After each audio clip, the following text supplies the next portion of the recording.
One. One of the great parts about Emmanuel as a church community is we do a lot with music. We are very blessed with lots of very skilled musicians and choir leaders, and of course our choir.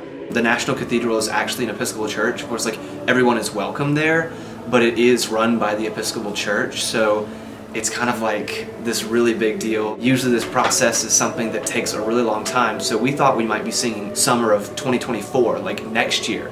And then the cathedral contacted us and was like, how about this summer? And it was like, oh my gosh, that's in a few months. Better start practicing. We're singing, but we're not performing. We always like to acknowledge that our singing is not a performance, it's a part of the church service. It's a gift to ourselves, to those listening to us, and a way of us praying and praising. We have several composers in the choir. Our organist Brad, who comes to us from the Mennonite community, we are doing a hymn of his that he actually composed. None other is the Lamb.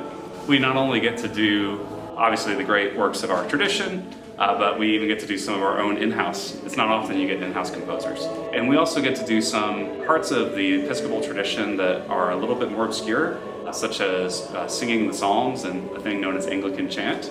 Not many churches have the size and sophistication to do it.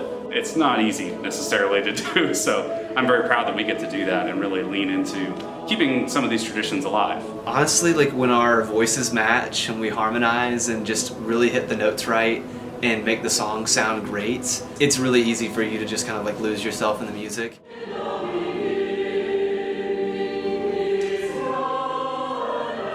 I really like it when we're all on pitch and singing at the same time. It's a pretty wonderful feeling. Linnell, our choir director, did ask if they wanted me to lead the service, and they very politely said, we have plenty of priests around here. So, which is great, because that means I actually get to join the choir. I was in choir before I was a priest. So music's always been a personal hobby of mine, and it works really neatly into an Episcopal church tradition because you can sing the entire service if you want to. Most places don't do that, but I often will sing parts of the service as well.